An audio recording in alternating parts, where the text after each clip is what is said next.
How do I change my body? Cardio is basically going to shrink you.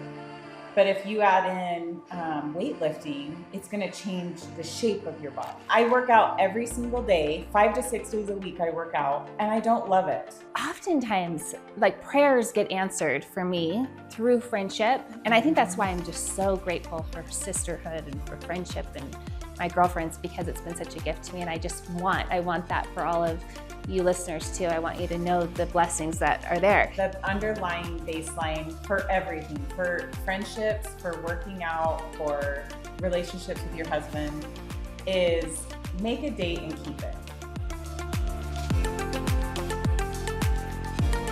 Welcome to the Pretty Sister Podcast. I'm your host, Callie Stoyer, and I'm so happy that you're here today. This is a place of learning, of sisterhood, friendship, and fun. And today is going to be no different. In fact, I'm really excited about today because I have one of my favorite people here with me today, Hilary DeAnda. Oh, thanks, Cal. Yeah, she is just a bestie of mine for many, many years, probably 20 some odd years. 24 years. Who's counting? Who's counting? But we became friends in our Boston era when we were out there for school. And so I call her my Boston friend. In fact, she's part of a collection of friends that we call our Boston family. Yeah. These were friendships that were made, and some of you may relate to this because this is how it happens. You know, we were newlywed and we were in a city far away from home. And so we made friends as newlyweds with these other couples, 5 or 6 other couples, that became like family. Because when you're away from home and also when you're making friends as a couple, I think it really is unifying. And that's what happened with our little Boston family that we've continued. So that season of life was short because it was a schooling education time. It was only a few years. Yeah. But it was just crazy to think about. Yes. It felt like a really long time. It did. You know, but I think it's because it was such a poignant time in our life. Exactly, because we needed each other and we were away from home and we made these bonds. And a little fun other side note from that, it's when the time that the Friends show was live. Yes. And we would have to wait back in the day for that 30-minute episode. You'd have to wait till Thursday nights at 7 or 8 or whatever it was.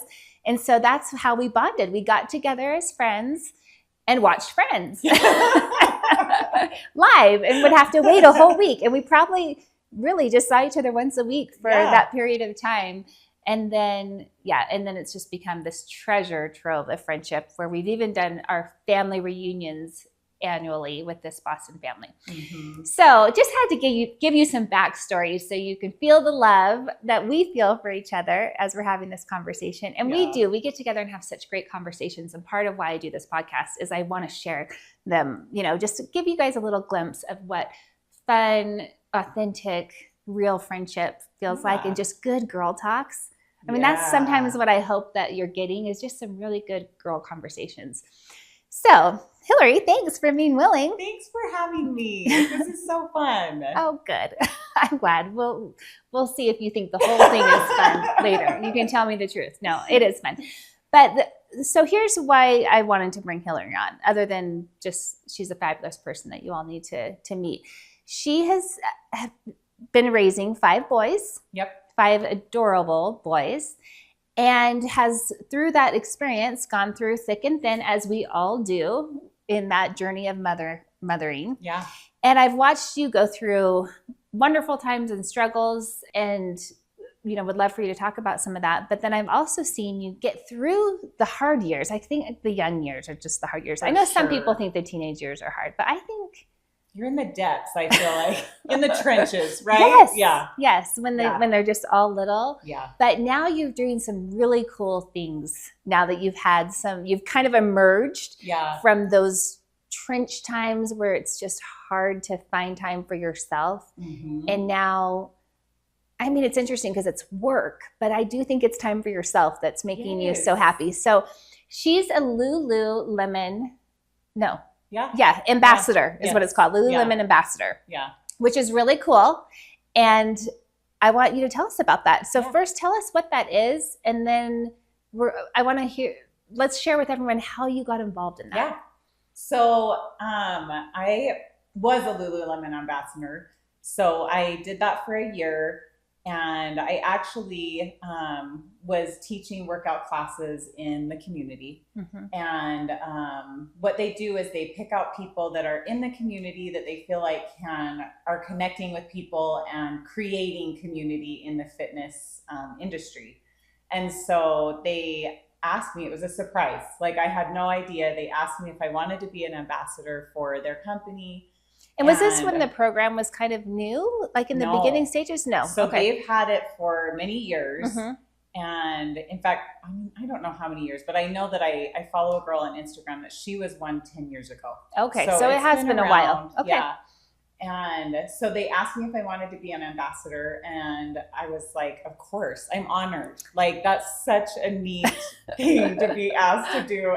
And to me, I felt a little bit humbled because I felt old, you know, like in this industry of like fitness and things like that. I was like, I feel like I'm kind of past that prime age in my 20s, you know, but it was really interesting. You don't look like you've passed those prime years in your 20s. Really You're very deserving of this title. Nice. So they asked me and it was awesome. Like it was really a neat experience. I already loved Lululemon as a company and I knew the good that they did, but it gave me the opportunity to kind of serve in my community. We did some fitness classes.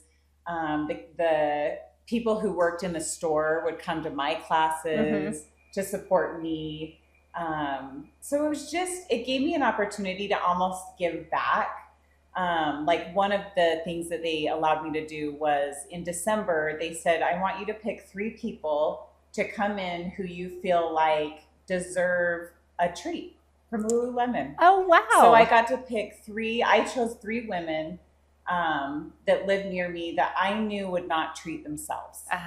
And it was so rewarding because bringing them in, they gave them a real wow, it's you experience. And they were able to come in, they got to pick out an outfit. It gives me chills even thinking about it because it was women that I know wouldn't just go to the store and be like, I'm going to buy myself a new outfit, a new workout outfit, you know? And so it kind of pushed them a little bit out of their box, their comfort box, but it gave me that chance to kind of give back through the company. So it was really neat. That is amazing. And I didn't even know they did that. But how beautiful to be able to provide that experience for women. And Lulu's a special treat. I mean, it's really like, you're not kidding, that some people just don't see themselves. I mean, they maybe want it, but there's so many other things that are going to come up on their expenditure list before a brand new Lulu outfit. And I think like as women and moms, and not all of them were moms, but as women, I think that we usually put others ahead of ourselves. So like, I'd rather buy my kids something than to give myself something. So, and I knew that about all 3 of these women. I was like, you're going to put someone else before you. So this is my chance to put you first, you know? And it was really great. That is so special. Now, they also did a really fun thing where you got to do this amazing photo shoot. Yes. And then a big celebratory unveiling party where your photos are all over the Lululemon store, which is so cool. Tell us about that. It was so cool. Like just as a mom of 5 boys, where you kind of feel swallowed up in motherhood, it was a chance for me to focus on myself. And it was uncomfortable at first. Like even before going to the photo shoot, I was like, I don't know how to do this. I'm just a mom. I'm just a girl, you know, like I don't know. You didn't have some lessons first of all your poses. No, I just felt like I was like, I don't know. So it was really cool. They have a photographer, they outfit you, you know, in their clothes and they bring you in. And so we did like a try on session and tried on. We took pictures to make sure that it would look good because it's a black and white photo. And some colors read like you look naked, you know? So you got to be careful. And so we did that. And then we got to go to the location and take photos. And I had my husband come with me because I said, this is like a once in a lifetime thing. Yeah, it's like, a bucket list item. This is really big. So it was really fun because every time I would look over at him and he was beaming. And it made me feel confident about myself to have him looking at me that way. And so, so we did the photo shoot, and then a few months later, they have to send all the photos into Lulu to corporate. They pick out which photo that they love, because of course I had my favorites that I liked. Was it not the same ones that they chose? It was funny because the one that they chose, I had less of a smile, and in the one that I liked, I had a huge smile. So to just like show, I love this. Which is so me. So yeah, it was a different one than I would have chosen, but it was the same pose, the same everything. So it was awesome. They need you to be serious about fitness. This is hard work, ladies. This is not easy. Exactly. So, and then we did, a few months later, they did a reveal. So we got to go to the store, and it was neat because I got to take my kids and show them my photo in the store. And after the reveal, it was cute because for weeks after, people would send me photos of them at the store with my you. Photo. And I mean, again, as a mom, that life really is not about me. It was so cool to all of a sudden be like, oh, I'm in the limelight. I'm in the limelight a little bit, you know? So it was neat. It was really neat. Love that. I love that for you. I wish every woman could have that experience at some point. It's like we should come up with ways to, well, I guess with Pretty Sisters, that's one of the things we try to do when we do our annual cruise with the tributes. Is just try to shine a light on like their amazingness, their uniqueness from somebody who knows them well, who can pull those qualities out and name them so that women can feel special. That's kind of what we had come up with as the closest way we could create an opportunity like that. Now that one's pretty fantastic though. It was pretty amazing. I bet it was just as cool to have your kids seeing you 100%. The way you said it was neat to have your husband, just because they, how often do they really get to look at you that way? Yeah, and they're not there when I'm working out. I mean, most of us are working out at the gym. Even if you're working out at home, your kids aren't with you. So it's neat for them to see me in my element, doing what I love and feeling proud of me. I mean, I think as a mom, it's hard to kind of get that validation, especially from our kids. They're proud of us, but they don't know to voice that. And so I think what's neat in that situation was like the validation immediately. Mom. That's or so like cool. They would tell me after, my friends went in, they saw your photo, like they sent me a picture. It was cool. It was neat. That's so cool. And I love that you are being honest about how that felt, because I think sometimes we, no big deal, and push things off, but it's fun to hear that you say like, no, that felt good. Like a little praise goes a long way. Right? It feels really good to be admired and to be recognized. And I think there's no shame in that.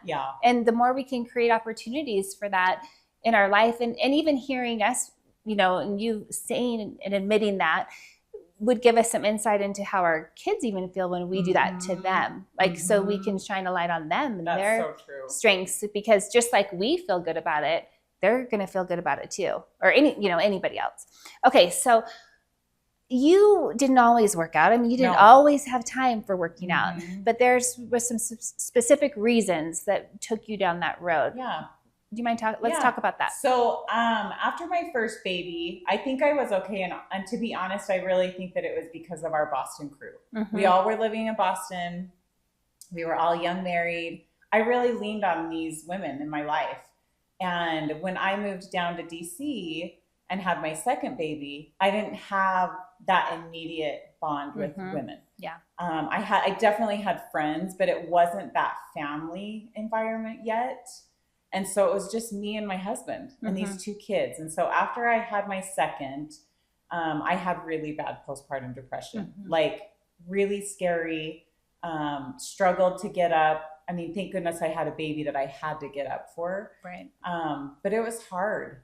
And so I struggled to get on medication because I would try one and it would make me feel a certain way that I didn't want to feel all day. And so I stopped all medication and I just started working out. And it was hard because I had two little kids, I had a newborn and then I had a 3-year-old.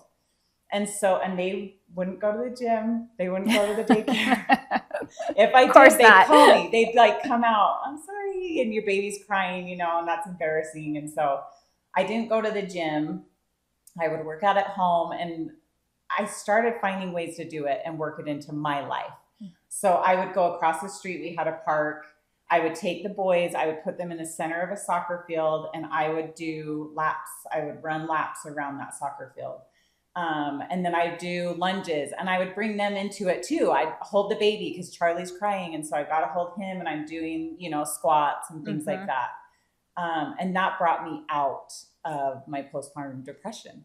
It didn't cure it. I still struggled, but and you still had more children after that. Yes. But you probably felt a little bit more empowered or hopeful going into it, knowing that, okay, this is what happens, but and I this know is what to do. Exactly.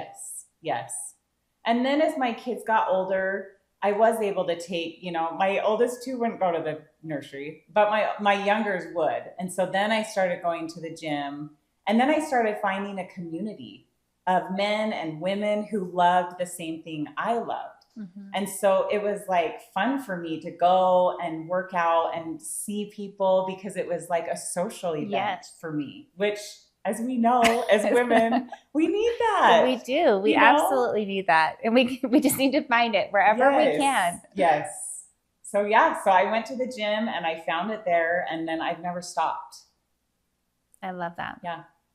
So for you, I know more recently you got into kickboxing. Yes. But that wasn't also always. No, You've tried different things.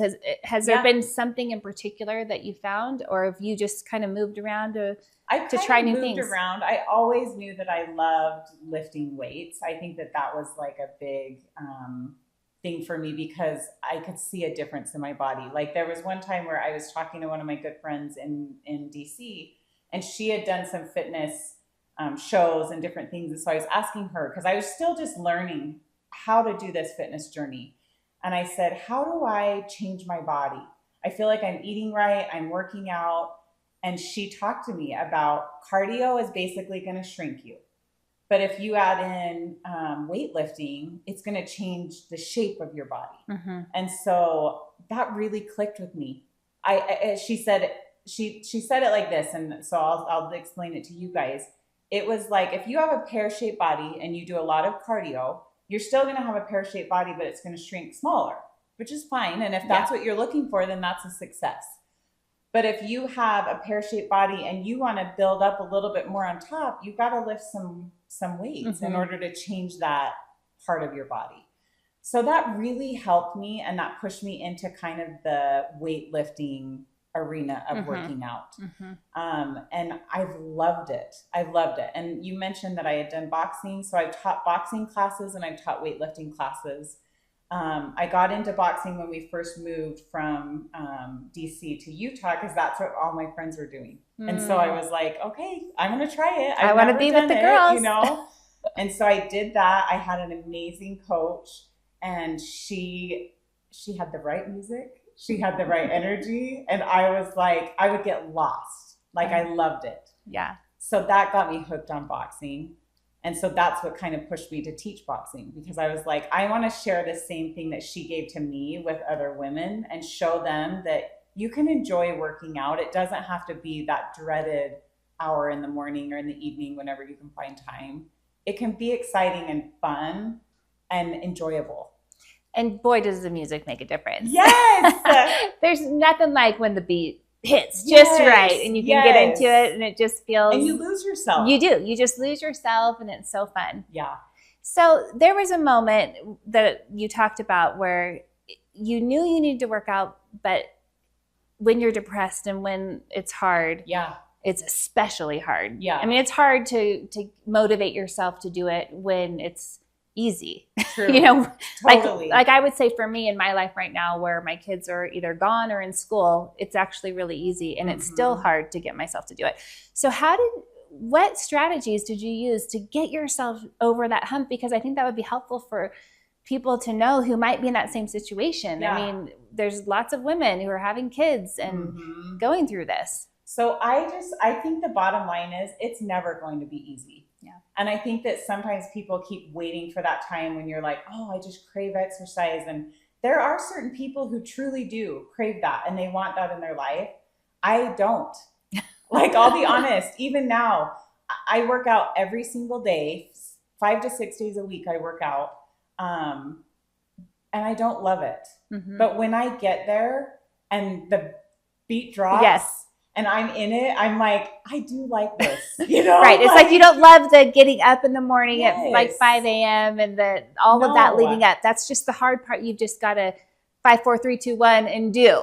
Totally. You got to hack yourself in there. If you get past that mindset of like, at some point this is going to get easy. At some point this is going to get where I just am like, oh, I can't wait to go to the gym. It's never going to get there. You know, like the hardest part that they say of a whole workout is getting to the gym. Mm-hmm. And once you're there, you're like, okay, I'm here. Let's do this. Yes, you know? Let's have some fun. And then work. That's what I love to do is when I get there, I'm like, okay, I'm in this. Like, I'm already here. I'm not going to turn around and go home. Like, let's get some work done. Give it your all. If you're going to take your time and be there, let's just get the hard work done. Yeah. I like that. So you have always had a lot of girlfriends. I would love to think I'm your only one, but I know that your Boston group is just one set of girlfriends, but you have your high school girlfriends. Yes. So when you moved back to Utah, you reconnected with them. Yeah. And you do a lot of fun things with them. Yes. I know I said we do our annual Boston trip and we get together and do fun things. In fact, truth be known, we're having a spa day today. And upstairs in my house, we have 2 masseuses over that we're taking turns. And some girls are getting massages and then some girls are coming and podcasting. And we have a buffet of yummy, delicious food. We know how to have fun. And I recommend you get on this bandwagon too. Yeah. But, you know, what has friendship meant for you? Knowing that, like, I know that it's been critical for you during hard times. For sure. During bouts of depression and having kids. Tell us about that. So every place that I have lived, so we've lived Boston, we moved down to DC, and then in Utah is where I grew up. I've always had and been blessed to be surrounded with great women. And I think that one thing that also coincides with working out is like, it takes effort, you know, and there are those nights, especially after having little kids, when you're tired and it's the end of the day and it's my book club night. And I'm like, I don't know if I want to go. Like, I'm so tired. I just kind of want to go to bed, but I would go. And so I had these great girlfriends in Virginia that I just loved. And I would do my book club with them. They helped me through pregnancies when I was on bed rest. You know, they're bringing in meals. They're doing all these things for me. That was an amazing community. Moving back to Utah, I had all of my high school friends that lived here. And it's interesting because even those friends, some of them we were friends in high school and some we knew each other in high school, but we've come together because of, you know, sisters or different things. But it has been a cornerstone to my life is having good girlfriends and good women that teach me things. I just feel like, how do we navigate this life alone? Like we always talk about, why isn't there a manual? Yes. Why isn't there a manual? And like for me, I feel like scriptures are always a manual for me. But I also feel like my girlfriends are my go-to Google search. You know, like if you're going to do something quick, it's your girlfriends. You're texting them. You're like, here's what just happened to me. I had this fight with my son. How would you guys handle this? You know, and so then you jump in and that's your quick action. Like, here's what we've done. Let's go to lunch. You know, like I just feel like they fill in the gaps where I don't know what I'm doing and they might know a little bit better. Or they might not know either. Or we just go to lunch anyway. Right. And air out our grievances. Have someone to talk to, talk through scenarios, empathize with one another. Yes. Yeah. I mean, I truly think that is like what gives me happiness in my life. Other than my own family and my husband and my boys, my girlfriends are what give me happiness in life. And it makes me sad when I talk to people that don't feel like they have a group of girlfriends, because I'm like, there's so many of us out there that want that. And so if you reach out, you're so good at that. Reaching out, plan it. Like, don't wait for other people to plan it. Just plan it. If you're feeling like you want girlfriends, go get yourself some girlfriends. there's a lot of them out there just lonely waiting, so call them up. Yeah, I think that's so true, that there are so many people waiting and looking to be invited. But you made a good point too that I agree with, and that is that it does take work. Yeah. Just like the exercising, you've got to put in the effort. Mm-hmm. And so those of you who maybe aren't finding all the joys and friendship that you take a look at yourself first, and what could you be doing to put forth more of an effort? Maybe, like you said, plan something, invite other people. Because there have been many times in my life too, where, and I'm the biggest girlfriend's girl, I love to party and I love to get together with my girlfriends, but I've had seasons of life too, where you just don't even want to deal with anything.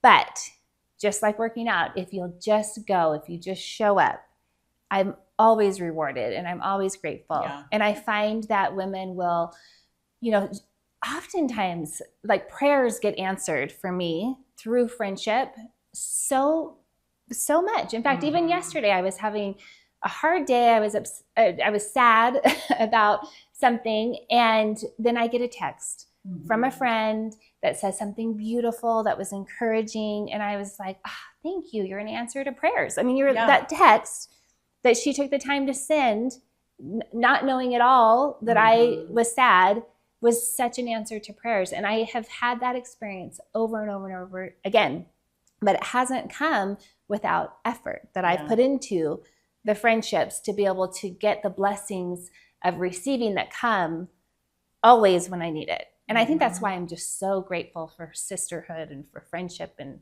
my girlfriends, because it's been such a gift to me. And I want that for all of you listeners too. I want you to know the blessings that are there. Yeah. And I would love to hear your thoughts on that, we have a problem with disconnection now. Yeah. Largely because of the way we communicate has become really different. I mean, it's evolved. There wasn't texting back in Boston when we were we were calling each other. Texting, I remember, wasn't a thing. It came a little later. Yeah. And so it was just different. When I tell my kids that, they're like, what? You didn't text? How did you talk? Yeah. I remember thinking when texting first started, I was like, why would I sit and take the time to do that with my fingers on a tiny little screen when I can just call and talk to someone? We just talked so much more than we do now. Yeah. So now we're raising these kids that don't want to call and talk. In fact, I watch my kids go through, because I've got older kids, and they've gone through the dating years. People don't even hardly come to doors. I don't even go to doors hardly anymore. Like, when I'm picking up and dropping off kids, you just text them, I'm here. So I find that I don't even talk and get to know parents the way that I used to with younger kids, because we'd go to the door and pick somebody up. So in many ways, there's so much more disconnection because of technology, which I do love and I'm grateful for. And I have grown to love texting because it is very fast and efficient, I've learned. But how do you handle that with your 5 boys and your kids? And what do we do about it? Yeah, I think it's interesting because I think that it's monkey see, monkey do. And so I think that my boys have seen the friendships that I've made and the things that I've done to get those friendships. And I think that it gives them that want for that. It's interesting because when we get together with all the Boston friends, my boys are always like, you are so funny. Like, and I'm all, I know, I am funny. Yes. But they don't know because you're mom at home. I'm just mom. Commanding and telling and reminding and don't forget and all the things. But they see that I pick up the phone, I call my friends, I text my friends, I'm showing them pictures. Look at what this kid did, one of your cousins, my friend's sons. And they see that I love that. And so I feel like it makes them want that more. So I think that showing them what true friendship is and what that means, because there have been times, even with the Boston crew, where I'm dragging my kids to come and they're like, I just want to stay home, I want to play video games, or I want to go with my friends, and I'm like, no, you're coming because I'm the mom. And they come. It's a great line. I'm the mom. What's the reason? Because I'm the mom. I'm the mom. And so they come and they see all the fun that we have. And they're like, every single time we get in the car on the way home, and they're like, that was so fun. I'm so glad I came. And I love that they see that and they learn it. Because then they know that feeling, because as we know, it's the feelings that we get that make us want to do things. And, Yeah. they want that for themselves. I love that you're sharing that, because so her boys, they're adorable. These 5 beautiful, adorable boys, and some more than others, but they're a little shy. And like any child going into a situation, especially when, remember I said we're getting together annually. So, and sometimes we girls are seeing each other more often in between, but we have to make efforts, to drive or fly in some cases. So the kids are really probably, in some cases, there'd be a year before they'd see anyone. So they forget, right? They're kids. True. And so much changes. So I can just picture you dragging them and then being like, I don't want to go, Mom. I don't even know these people. It's going to be fun. Where you think, no, this is family. And they're like, no, it's not. It's really not. I hardly know them. They changed your diaper. They loved you. They held you. And then they're having to deal with showing up and we moms being like, oh, I love you so much. I remember when I was burping you, and all these things that they have to endure. But you are right. By the time they leave, they're bonded and they're reconnected. And I love how last summer when I had everybody over, and we made them play a dancing game. We made them play Disco Queen, which was my kid's favorite game of the summer that we were doing. And her shy, a little bit more reserved boys are looking at us like, you're making us play a dancing game? Are you kidding me? But oh my goodness, did they bring it. They were hilarious. By the end, they were winning. They were awesome. They were totally having so much fun. And it does. It just, when you get them off their phones and when you force them to connect, because we're like, you will be friends. We are friends and you kids will be friends. Absolutely. But they do. They reconnect and they have a great time. Yes. So that's such good advice. Monkey see, monkey do, ladies. That's the secret to that. So I love good. it.